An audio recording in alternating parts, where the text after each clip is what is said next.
सभी प्रेमी जनों को जय श्री परमानंद। जब से मनुष्य इस धरती पर आया है, अनेकों अनेक प्रश्न उसके मन में उठते रहे हैं, जैसे वह कौन है, किसने उसे बनाया है, उसका यहाँ आना एक स्वाभाविक क्रिया है या उसको बनाने वाला कोई और है।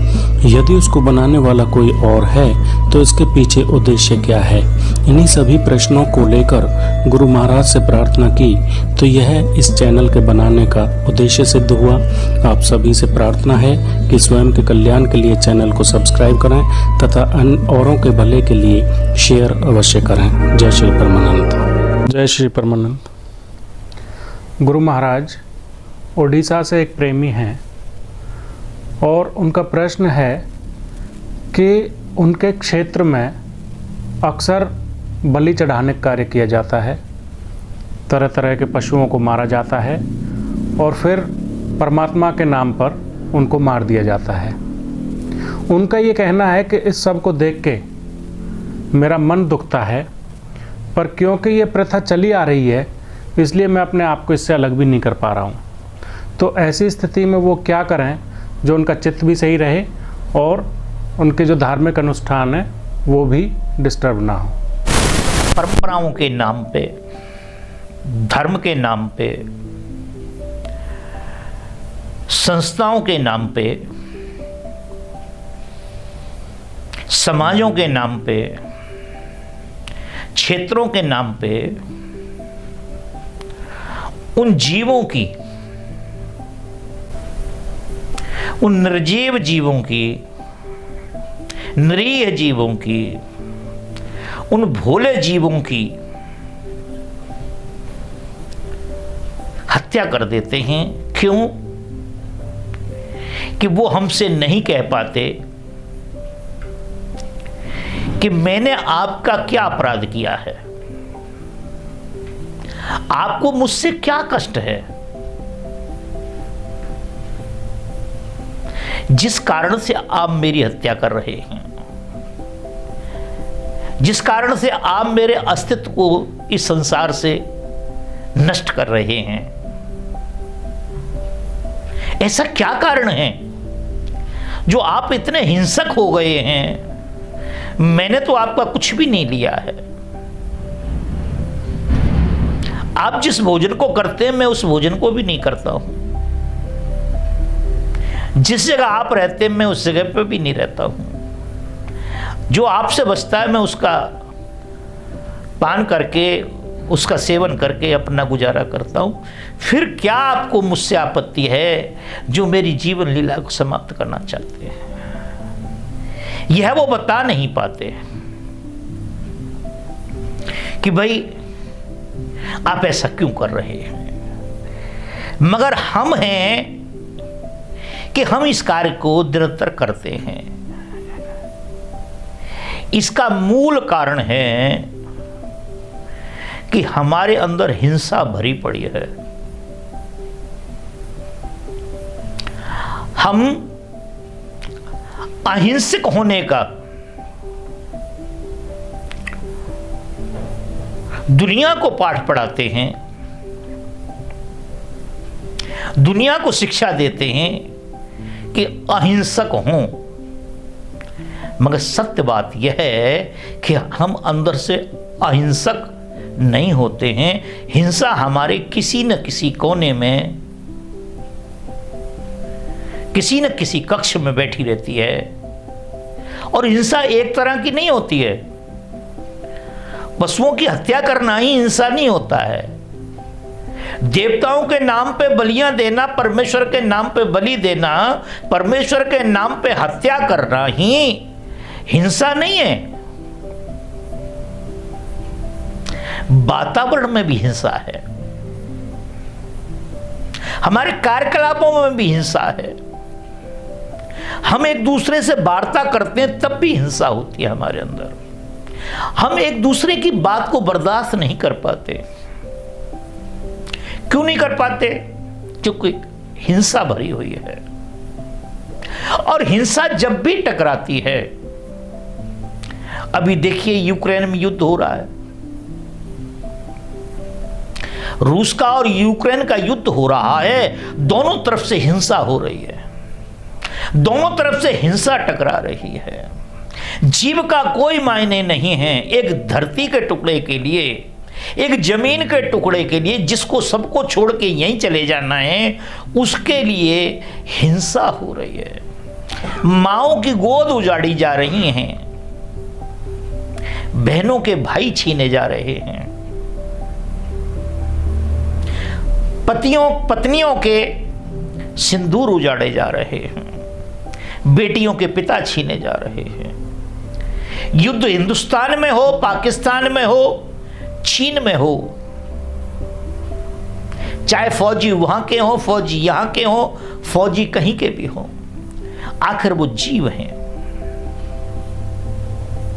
आखिर वो किसी माता के पुत्र हैं, किसी मां के दुलारे हैं, किसी पत्नी के प्यारे हैं, किसी बेटे के पिता हैं, वो किसी बेटी के पिता हैं, किसी बहन के भाई हैं। वो आखिर मरना तो मां को ही होता है, मरते तो मां के ही हैं। नाम हम चाहे उन्हें कहीं का भी दे लें, पाकिस्तान का दे लें, बांग्लादेश का दे लें, चीन का दे लें, हिंदुस्तान का दे लें, तिब्बत का दे लें, कहीं का भी दे लें, बात यही है। क्यों कि हिंसा हमारे अंदर है, और जब हिंसा टकराती है हमारे अंदर से तो फिर कुछ नहीं होता। फिर जो यूक्रेन और रूस में हो रहा है वही होता है। तो बंधु, हमने अपने जीव के टेस्ट के लिए, या वहां का जो वातावरण था, जैसे मैंने उड़ीसा को नहीं देखा है, मैंने पश्चिम बंगाल को देखा है। पश्चिम बंगाल तराई का क्षेत्र है, हर साल बाढ़ आती है, कभी वहां गेहूं नहीं होता है, चावल होते हैं, 2-2, 3-3 फसलें होती हैं, तो चावल ठंडा होता है। उसके लिए जब वो रेगुलर चावल खाते हैं तो एक बीमारी है हाथी पांव। आपने देखा होगा बिहार और बंगाल के बीच में कुछ लोगों के पैर हाथी जैसे हो जाते हैं। कैसे हो जाते हैं? हाथी जैसे हो जाते हैं। इसलिए उन्होंने क्या किया कि वहां मछली का सेवन करना स्टार्ट किया। वहां के जो विद्वान लोग थे, वहां के जो लोग थे, उन्होंने क्या किया कि मछली का सेवन करना शुरू किया, क्योंकि मछली गर्म होती है और चावल ठंडा होता है, दोनों को मिक्स जब कर लेते हैं तो वह सम हो जाता है। दूसरी बात है, वहां तालाब हैं, क्षेत्र में पानी रहता है, और जब क्षेत्र में पानी रहता है तो क्षेत्र में जहां पानी होता है मछली अपने आप पैदा हो जाती है। आपने देखा हो, हमारी वंशावली के अनुसार, सनातन की रचना के अनुसार, सबसे पहले मत्स्य अवतार होता है। मत्स्य अवतार क्यों होता है? कि मछली जल में अपने आप उत्पन्न हो जाती है। जो मछली का लार्वा होता है उससे मछली का जन्म हो जाता है, मछली की उत्पत्ति हो जाती है। तो तालाबों में पानी भरा रहता है, छोटी छोटी झीलों में पानी भरा रहता है, तराई के क्षेत्र में पानी भरा रहता है, या धान होता है या मछली होता है। इसलिए उन्होंने वहां सेवन करना प्रारंभ किया, जिससे उनकी जीवन रक्षा होती रहे। मगर हुआ क्या कि उस बात को हमने समझा नहीं। वो एक समय था, आज तो समय चेंज हो गया है। जहां तराई के क्षेत्र में जहां पानी होता है वहां रेगिस्तान कर सकते हैं हम, और जहां रेगिस्तान है वहां नहर ले जा करके हम तराई कर सकते हैं। हमारे पास सब संसाधन है। तो हम क्या करते हैं, उन परंपराओं के नाम पे उन निर्जीव, निरीह, भोले भाले जीवों की हत्या कर देते हैं। क्या कभी आपने सोचा है इसी प्रकार आपके बच्चे के पीछे कोई छुरा लेके भागे, तलवार लेके भागे उसका वध करने के लिए, क्या आप देखते रहेंगे?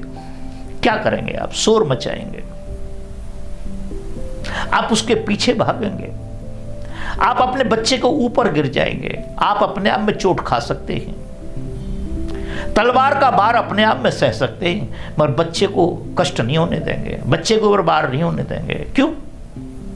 क्योंकि आप जानते हैं, आपके अंदर विवेक है, आपके अंदर निर्णय लेने की क्षमता है। वो बोल सकता है, वो कह रहा है आपसे, पिताजी पापा जो भी कहता है आपसे, वो कह रहा है कि ये आदमी मेरे पीछे भाग रहा मेरा वध करने के लिए। मुर्गा और बकरा और ये जो जीव हैं ये आपसे कह नहीं पाते, इसलिए आप इनकी हत्या कर देते हैं। और अब आपका बच्चा कह रहा है या आपका भाई कह रहा है या कोई ह्यूमन बॉडी कोई भी कह रही है, तो उसका आप दर्द समझते हैं।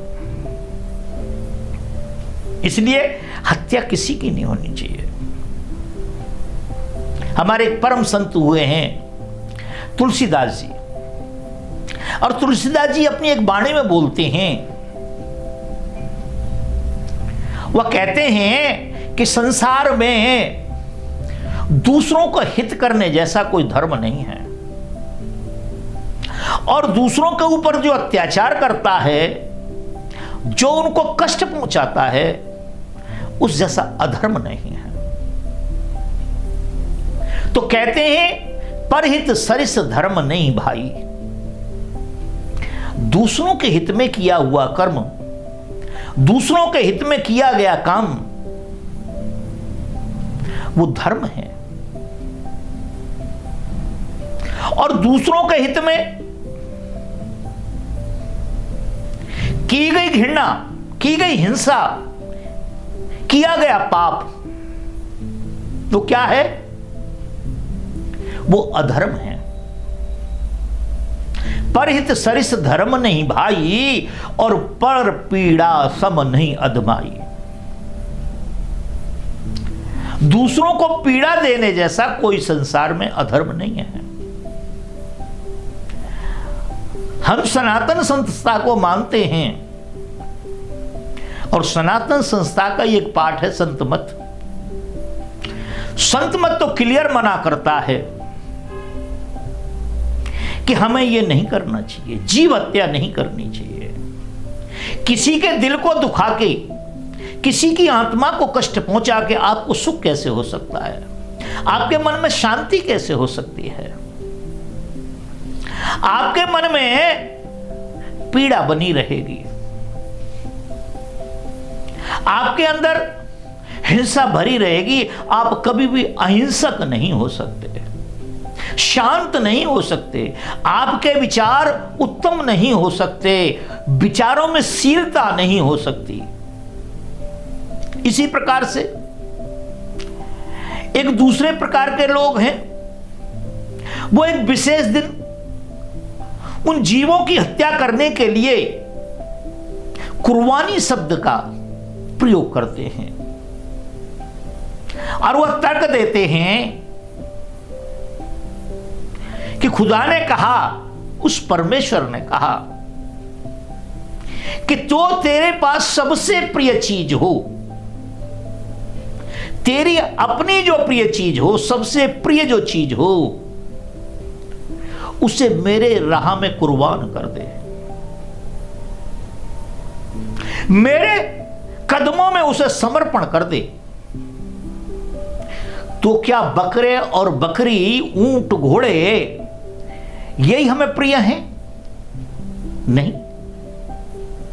हमारा बेटा हमको बड़ा प्रिय होता है, हमारी बेटी बड़ी प्रिय होती है, जिनके पीछे हम संसार के जितने भी दुष्कर्म होते हैं, पाप होते हैं, और पता नहीं क्या क्या होता है जिन्हें हम कह भी नहीं पा सकते, वह भी हम करते हैं। उन्हीं बेटी बेटों के लिए करते हैं, अपने परिवार के लिए करते हैं। मनुष्य अपने लिए कभी अपराध नहीं करता, पाप नहीं करता, अपने बेटी बेटाओं के लिए, अपने परिवार के लिए, अपने सगे संबंधियों के लिए करता है, जिनसे उसको प्रेम होता है, लगाव होता है। तो अगर उन्हें ऐसा लगता है कि परमेश्वर की बात को उन्होंने सच मानना है, ठीक मानना है और परमेश्वर के आदेश के अनुसार उन्होंने चलना है। परमेश्वर के आदेश की अवहेलना नहीं करनी, परमेश्वर के आदेश का सम्मान करना है, उसे वैसा का वैसा मानना है। तो अपने बच्चे की बलि दे देनी चाहिए, अपने बेटे की बलि देनी चाहिए, अपनी बेटी की बलि देनी चाहिए, अपनी बलि दे देनी चाहिए। परमेश्वर बड़ा प्रसन्न होगा जब आप अपनी बलि देंगे, तो बड़ा प्रसन्न होगा परमेश्वर। इसलिए कबीर साहब कहते हैं कि जगह